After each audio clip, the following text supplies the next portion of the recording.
everyone, welcome to Pro PCS. I hope you all are doing good, staying safe and preparing well for your upcoming examinations as well. तो एक बार फिर आप सभी का स्वागत है Pro PCS के इस नए वीडियो में। और आज के इस वीडियो में हम डिस्कस करने वाले हैं कुछ ऐसी स्ट्रैटेजीज जो आपको MPPSC असिस्टेंट प्रोफेसर और MPPSC food safety officer examination में जो जनरल स्टडीज का पार्ट आता है उसकी प्रिपरेशन को इनहांस करने में बहुत ज्यादा हेल्पफुल हो सकती हैं। ओके, तो जैसे कि आप सभी जानते हैं कि अगर हम MPPSC असिस्टेंट प्रोफेसर एग्जामिनेशन का पेपर 1 जो कि जनरल स्टडीज है और FSO का पार्ट ए जो फिर से जनरल स्टडीज का पार्ट है, ये दोनों एक बहुत ही इंपॉर्टेंट एस्पेक्ट है आपके एग्जामिनेशन का, क्योंकि ये क्वालिफाइंग होते हैं नेचर में। ओके, और होता क्या है कि हम अपने सब्जेक्ट पर इतना ज्यादा फोकस्ड हो जाते हैं, हम उसकी तैयारी बहुत मन लगाकर करते हैं, लेकिन कई बार हम जनरल स्टडीज की प्रिपरेशन जो है वो बहुत अच्छे और बेहतर तरीके से करना भूल जाते हैं, जिसके कारण ओवरऑल जो रिजल्ट है उस पर बहुत गहरा असर पड़ता है। राइट? ओके, सो हो सकता है कुछ स्ट्रैटेजीज आपके थॉट प्रोसेस से अलाइन ना करें या आपके पर्सपेक्टिव से अलाइन ना करें। Okay, but we have tried our level best to bring the best for you. Okay, तो ये स्ट्रैटेजीज डेफिनेटली आपके काम आएंगी। और चलिए स्टार्ट करते हैं। सबसे पहले मैं आपको बताना चाहूंगी कि MPPSC असिस्टेंट प्रोफेसर और MPPSC फूड सेफ्टी ऑफिसर का जो जनरल स्टडीज का सिलेबस है वो लगभग सेम है। Okay, alright. तो अगर हम बात करते हैं कि MPPSC असिस्टेंट प्रोफेसर तो अभी हुआ है, राइट? 1 जून 2025 को कंडक्ट किया गया था एंड फिर से 27 जुलाई को 9 रिमेनिंग सब्जेक्ट्स के लिए होने वाला है। तो इसके अलावा आपको चैनल पर आपने देखा ही होगा कि नई वैकेंसीज भी जो है वो आने वाली हैं। उनके आने के बहुत हाई चांसेस हैं जनवरी 2026 में। तो अगर आप अभी से तैयारी करेंगे तो वो एग्जाम डेफिनेटली आप क्लियर कर सकते हैं। अपना नेक्स्ट अटेम्प्ट जो है वो आप डेफिनेटली क्लियर कर सकते हैं। और फूड सेफ्टी ऑफिसर का एग्जाम अपकमिंग है। Okay, alright. तो जनरल स्टडीज एक इंपॉर्टेंट एस्पेक्ट है। अगर आप ऐसे कैंडिडेट है या एस्पिरेंट है जो पहले से ही MP जनरल PSC की प्रिपरेशन कर रहे हैं, जो स्टेट सर्विस एग्जामिनेशन SSC होता है उसकी प्रिपरेशन कर रहे हैं, तो ये पार्ट आपके लिए उतना ज्यादा डिफिकल्ट नहीं होगा। राइट? तो ये स्ट्रैटेजी स्पेसिफिकली उन लोगों के लिए है जिन्होंने इससे पहले जनरल स्टडीज की कभी तैयारी नहीं की और अभी भी आप अपने सब्जेक्ट में तो अच्छा स्कोर कर लेते हैं, बट आप जनरल स्टडीज के पेपर में और ज्यादा इंप्रूवमेंट चाहते हैं। Okay, alright. तो देखिए, हम अगर बात करते हैं MPPSC असिस्टेंट प्रोफेसर की, MPPSC असिस्टेंट प्रोफेसर, मैं यहाँ पे AP वर्ड यूज कर रही हूँ। राइट? तो याद रखिए कि ये वाले MPPSC असिस्टेंट प्रोफेसर में भी 50 क्वेश्चंस होते हैं GS के। ओके, और अगर हम बात कर लेते हैं MPPSC FSO, बट डिफरेंस ये है कि MPPSC AP में दो अलग अलग सिटिंग्स होती हैं। फर्स्ट सिटिंग में 50 क्वेश्चंस आपको अटेम्प्ट करने पड़ते हैं, पेपर 1 हम इसे कहते हैं। Okay, alright. और MPPSC FSO में जो पार्ट ए है, okay, same paper same sitting, एक ही सिटिंग में आपको ये एग्जाम लिखना पड़ेगा MPPSC फूड सेफ्टी ऑफिसर में। तो पार्ट ए में भी रहेंगे कितने क्वेश्चंस? रहेंगे 50 क्वेश्चंस ही। ठीक है, तो चलिए जान लेते हैं कि कैसे आपको तैयारी करनी है दोनों। अगर हम सिलेबस के बारे में बात करें तो एक कॉमन चीज है कि जनरल स्टडीज में कितनी यूनिट्स शामिल की गई हैं? 5 यूनिट्स। Okay, alright. जहां पे जो यूनिट 1 है वो है हिस्ट्री। अगर हम बात करते हैं यूनिट 1 की, तो वो है history of MP, history of MP, ये यूनिट 1 है। अगर हम बात करें यूनिट 2 की, तो ज्योग्राफी ऑफ MP आ जाता है।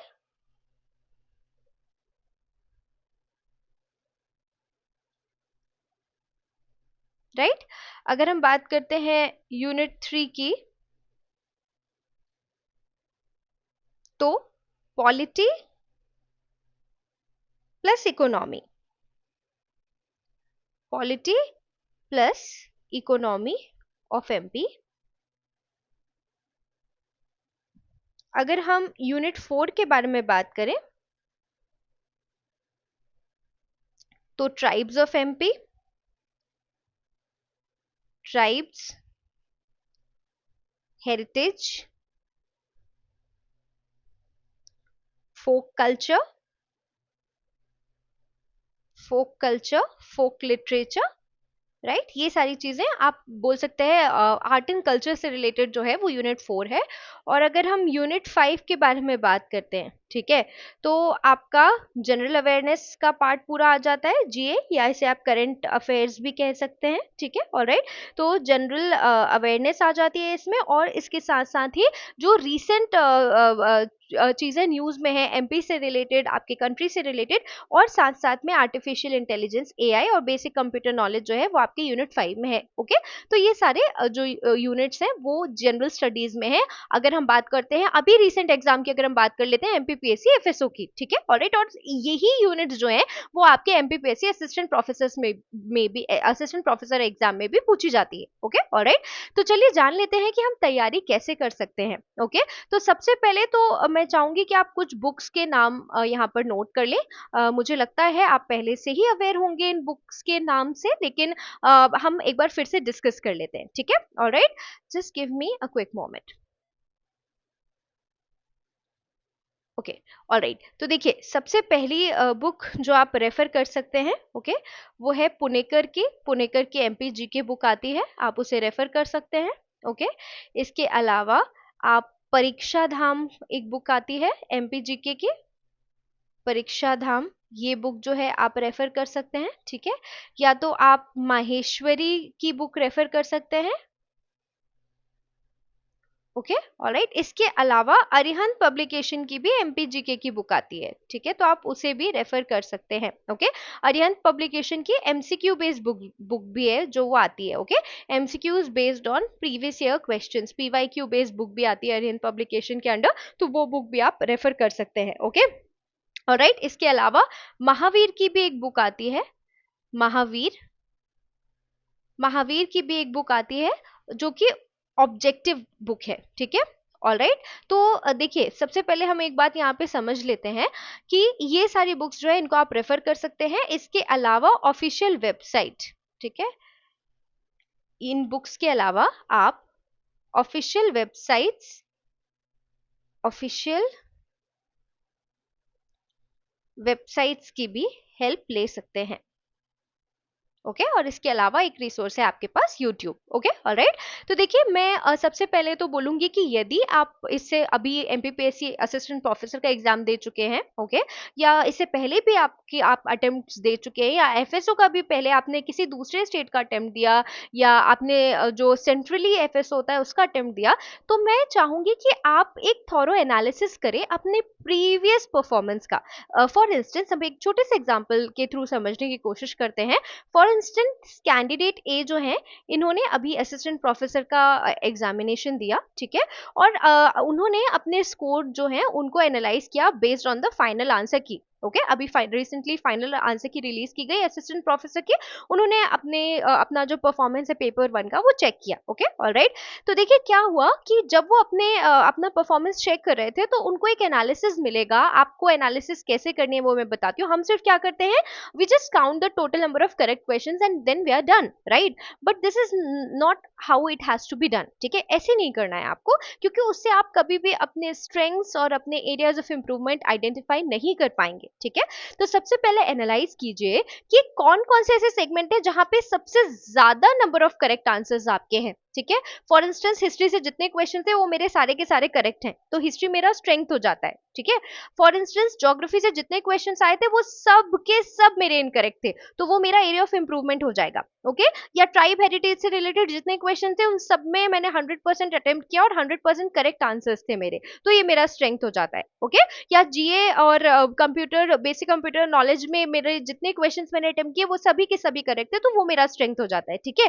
So do try to understand that it is very very important to identify your strength. आप अपनी स्ट्रेंथ्स को आइडेंटिफाई कीजिए और अपने एरियाज ऑफ इंप्रूवमेंट्स को भी आइडेंटिफाई कीजिए। मैं आपको बताती हूँ आपको ऐसा क्यों करना है। ओके, ऑलराइट, तो देखिए make your strengths even more stronger. Okay, alright, तो आपकी जो भी स्ट्रेंथ्स हैं आपको, अभी हम सिर्फ पेपर 1 के बारे में बात कर रहे हैं, ठीक है।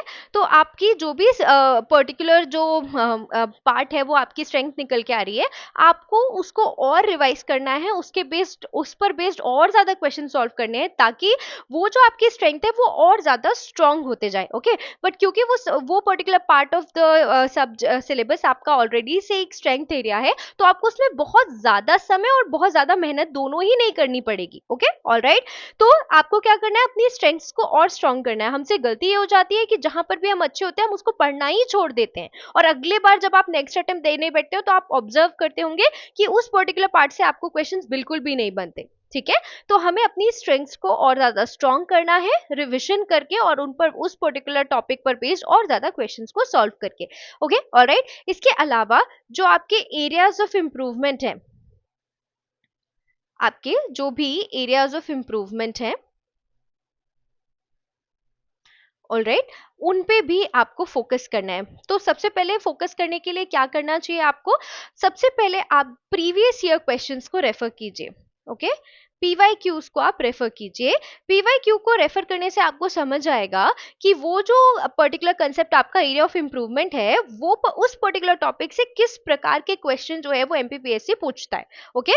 तो जैसे आपको उसका एनालिसिस हो जाएगा कि किस टाइप के क्वेश्चंस आपको प्रिपेयर करने हैं, आप एक डायरेक्शनल वे में पढ़ाई कर पाएंगे, ओके। और डायरेक्शनल वे में पढ़ाई करना बहुत बहुत बहुत बहुत ज्यादा जरूरी है। आई होप ये आप समझते होंगे, ओके, ऑलराइट। अब एक और इंपॉर्टेंट एस्पेक्ट, तो हमने क्या किया, हमने अपने स्ट्रेंथ्स के, हमें क्या करना है, स्ट्रेंथ्स जो है हमारे, जो स्ट्रेंथ एरियाज है हमारे जनरल स्टडीज के सिलेबस से, उनके, उन पर बेस्ड क्वेश्चन सॉल्व करने हैं हमको ज्यादा से ज्यादा, ओके, ऑलराइट। और इसके अलावा जो हमारे एरिया ऑफ इंप्रूवमेंट है, सबसे पहले तो हमको पीवाईक्यू से उस particular part of the syllabus से जिस टाइप के क्वेश्चंस पूछे जा रहे हैं उनको देखना है, उनको समझना है, पहले हमको पैटर्न को समझना है, ओके, ऑलराइट। उसके बाद आपको फिर से आप एक बार सिलेबस देखिए, और उसके बाद जो आपको ऐसा लगता है कि नहीं डुएबल है या मैनेजेबल है, उसको करने की कोशिश कीजिए, ठीक है।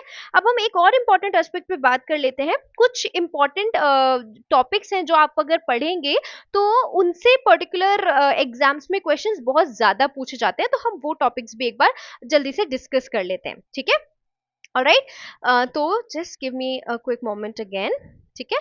तो हम इंपॉर्टेंट टॉपिक्स जो है वो डिस्कस कर लेते हैं जो आप कर सकते हैं, ऑलराइट, क्योंकि उन टॉपिक से एग्जाम में क्वेश्चन पूछे जाते हैं, ठीक है, ऑलराइट। और साथ ही साथ वो ये पर्टिकुलर स्पेसिफिक टॉपिक्स को कवर करने में आपका समय भी कम लगेगा, ओके, और आप स्कोर भी कर पाएंगे आने वाले एग्जाम्स में, ठीक है।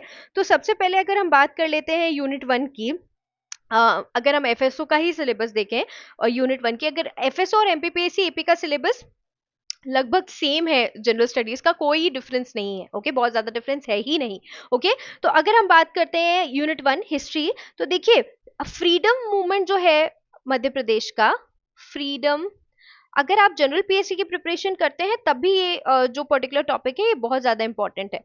फ्रीडम मूवमेंट इन एमपी, ये टॉपिक बहुत ज्यादा इंपॉर्टेंट है, ठीक है, इससे बहुत क्वेश्चंस बनते हैं, पूछा जाता है ये टॉपिक, ओके। इसके अलावा आप ट्राइबल हिस्ट्री कवर कर सकते हैं इस यूनिट से, क्योंकि ट्राइबल हिस्ट्री से भी बहुत सारे क्वेश्चन पूछे जाते हैं, ओके, ऑलराइट। तो फ्रीडम मूवमेंट इन एमपी और tribal history, okay, and the tribal literature of MP, tribal literature of MP. तो ये दो टॉपिक्स जो हैं इनको आप हिस्ट्री में अपनी प्रायोरिटी लिस्ट पे सबसे ऊपर रखिए, पहले ये दोनों टॉपिक्स आपको कवर करने, उसके बाद रिमेनिंग पार्ट उस पर्टिकुलर यूनिट का, ओके, ऑलराइट। चलिए आगे बढ़ते हैं। इसके अलावा याद रखिएगा, अगर हम ज्योग्राफी के बारे में बात करते हैं, ये तो हमने हिस्ट्री की बात कर ली, ठीक है, अगर हम ज्योग्राफी के बारे में बात करें तो ज्योग्राफी में देखिए आपको सॉइल, सॉइल, फॉरेस्ट, रिवर्स, ये चीजें तो पता होनी ही चाहिए, ओके, बेस जनरली पे आपको ये चीजें अपने स्टेट के बारे में पता होनी चाहिए, ओके, ऑलराइट। तो एनर्जी रिसोर्सेज, इनसे क्वेश्चंस बहुत ज्यादा बनते हैं, ठीक है। Soil, forest, reverse, energy resources, main crops, main crops, irrigation, okay, irrigation projects, dams, ये आपको पता होना चाहिए, ओके, ऑलराइट। और इसके अलावा अगर हम बात करते हैं, पॉपुलेशन पता होनी चाहिए आपको, पॉपुलेशन साइज पता होना चाहिए आपको, लिटरेसी रेट पता होना चाहिए, ये सारी चीजें आपको पता होनी चाहिए, ठीक है। ग्रोथ एंड लिटरेसी भी आपको पता होनी चाहिए, ये कुछ मेजर चीजें हैं जो आपको पता होनी चाहिए, ठीक है। इसके अलावा अगर हम बात करें जोग्राफिकल लोकेशन या स्टेट का एक्सटेंट क्या होता है, ठीक है। माउंटेन्स एक और इम्पॉर्टेंट टॉपिक है यहाँ पे, माउंटेन्स भी आपको पता होना चाहिए। तो ये चीजें तो आपको प्रायोरिटी पे करनी है और इसके बाद रिमेनिंग यूनिट को कवर करना है, ठीक है। मैं ये नहीं कह रही हूँ कि सिर्फ यही पढ़ना है, okay, I am just telling you कि इन चीजों को पहले पढ़ना है, ओके, ऑलराइट। तो चलिए आगे बढ़ते हैं। हमने ज्योग्राफी के बारे में बात कर ली है, हमने हिस्ट्री के बारे में बात कर ली है, हम पॉलिटी के बारे में बात कर लेते हैं। तो देखिए सबसे पहले मैं आपको बता दूं, पॉलिटी में कमीशंस यानी जो आयोग हैं, इनसे क्वेश्चन बहुत ज्यादा बनते हैं, ठीक है। तो कमीशंस जो है वो पॉलिटी में बहुत मेजर हो जाते हैं, ओके। तो पॉलिटी में कमीशंस यानी आयोग, ठीक है, ये इंपॉर्टेंट हो जाते हैं। कमीशंस आपको पता होने चाहिए, ठीक है। इसके अलावा आपको articles related to governor chief minister, ठीक है, गवर्नर से रिलेटेड आर्टिकल्स, चीफ मिनिस्टर से related articles, high court, Lokayukta, ये आपको पता होना चाहिए, ठीक है। हाई कोर्ट, ओके, विधानसभा, ये सारे टॉपिक्स आपको इम्पॉर्टेंटली पता होने चाहिए अगर हम पॉलिटी के बारे में बात करते हैं ना। इसके अलावा एक और बहुत ज्यादा इंपॉर्टेंट चीज जो आपको पता होनी चाहिए वो है एक्ट्स, ठीक है। जो आपके सिलेबस में एक्ट्स हैं वो आपको पता होने चाहिए, जैसे SC/ST prevention of atrocities act 1989 आपको पता होना चाहिए, पेसा एक्ट 1996 आपको पता होना चाहिए, एनवायरमेंटल प्रोटेक्शन एक्ट 1986 आपको पता होना चाहिए, गोवंश वध प्रतिषेध अधिनियम 2004 आपको पता होनी चाहिए। ये बहुत इंपॉर्टेंट हो जाते हैं पॉलिटी से, ठीक है। अब अगर हम बात करते हैं इकोनॉमी की, ठीक है, क्योंकि पॉलिटी के बाद इकोनॉमी भी जरूरी है, ठीक है। तो एग्रीकल्चर और रूरल डेवलपमेंट से एसोसिएटेड रिपोर्ट्स आपको पता होनी चाहिए, agriculture and rural development, rural development, ठीक है, ये बहुत ज्यादा जरूरी है, ये आपको पता होना चाहिए, ठीक है, ऑलराइट। इसके अलावा आप एमपी का status in sustainable development, because ये बहुत इंपॉर्टेंट है अभी, राइट। तो सस्टेनेबल डेवलपमेंट में एमपी का क्या स्टेटस है ये आपको पता होना चाहिए, ठीक है। आपका जो पॉवर्टी इंडेक्स है वो आपको पता होना चाहिए, ठीक है। इंडेक्सेस एंड रिपोर्ट्स बहुत इंपॉर्टेंट होती है पॉलिटी में, याद रखिएगा। आप किसी भी पेपर के लिए प्रिपेयर कर रहे हो, इंडेक्सेस प्लस रिपोर्ट्स जो है वो बहुत ज्यादा इंपॉर्टेंट होती हैं, ओके, ऑलराइट। तो ये बात हो गई हमारी इकोनॉमी की, ठीक है। इसके अलावा एक और चीज बचती है ट्राइब्स में, ठीक है। तो देखिए ट्राइब्स के लिए ना, मैं यहाँ से बुक से इरेज कर देती हूँ, ठीक है। तो ट्राइब्स के लिए आप एक बात ध्यान से समझिएगा, आपको फेमस पर्सनालिटीज और फेमस लिटरेचर पता होना चाहिए, ठीक है, ऑलराइट। सबसे पहले अगर हम ट्राइब्स के बारे में बात करें तो आपको फेमस पर्सनालिटीज पता होने चाहिए, ओके, ट्राइबल कम्युनिटी के को बिलोंग करने वाले, ठीक है, ऑलराइट। इसके अलावा आर्ट फॉर्म्स पता होने चाहिए आपको, ट्राइबल कल्चर पता होना चाहिए, लैंग्वेज पता होने चाहिए, ओके, ऑलराइट। उनके ट्रेडिशंस पता होने चाहिए, culture and traditions of tribal community is very very important, ठीक है, ये आपको पता ही होना चाहिए, ठीक है, ऑलराइट। इसके अलावा folk culture and folk literature of MP, again very important, folk culture and folk literature, folk literature, ठीक है, ये भी बहुत ज्यादा इंपॉर्टेंट है एमपी का, ओके। और इसके अलावा करंट अफेयर तो बहुत ही इंपॉर्टेंट है, वो तो आपको पढ़ना ही पढ़ना है, ठीक है। तो ये सारे जो टॉपिक्स हमने आज डिस्कस किए ना, ये आपको on the priority list first position पर रखना है, ठीक है, ऑलराइट। इसके अलावा भी आपको पढ़ना है, मैं ऐसा नहीं कह रही हूँ, मैं फिर से रिपीट कर रही हूँ, ऐसा नहीं कह रही हूँ कि आपको सिर्फ इन्हें ही पढ़ना है, बट ये टॉपिक्स इंपॉर्टेंट है, इनको तो पढ़ना ही पढ़ना है। फॉर इंस्टेंस अभी जिनका 27 जुलाई को एग्जाम है और उन्होंने जीएस को ज्यादा टाइम नहीं दिया, तो आप ये टॉपिक्स तो एटलीस्ट कर लीजिए, एटलीस्ट ये टॉपिक कर लीजिए, ओके, आपके लिए बहुत हेल्पफुल होने वाला है, ऑलराइट। और ऐसे लोग जो अभी प्रिपरेशन कर रहे हैं, तो ये जो टॉपिक्स है इनको तो करना ही करना है ऑन प्रायोरिटी, उसके बाद पूरा का पूरा यूनिट भी आपको कवर करना है बिकॉज आपके पास समय है अभी। Okay, alright. तो ये थी हमारी पेपर 1 की बात, ठीक है, ऑलराइट। और ये सब जब आप एक बार कर लें, जब आपने पूरी यूनिट इस तरीके से कंप्लीट कर लिया, तो फिर उसके बाद आप ऑब्जेक्टिव क्वेश्चन सॉल्व करें, क्योंकि जब तक आप क्वेश्चन सॉल्व नहीं करेंगे आपको कॉन्फिडेंस नहीं आएगा। ओके, और कॉन्फिडेंस बहुत मेजर रोल प्ले करता है किसी भी पर्टिकुलर एग्जाम में। Okay, so this was about this particular video. I hope ये आपके लिए हेल्पफुल रहा हो। आई होप आपको यहाँ से कुछ अच्छी चीजें सीखने मिली हो इस पर्टिकुलर वीडियो से। बट फिर भी आपके जो फीडबैक्स हैं और जो सजेशंस हैं उनको प्लीज आप कमेंट बॉक्स में पोस्ट कीजिए। we'll try to address them as soon as possible. Thank you so much for watching, and yes, do not forget to hustle and prepare for your upcoming examination. Thank you so much for watching.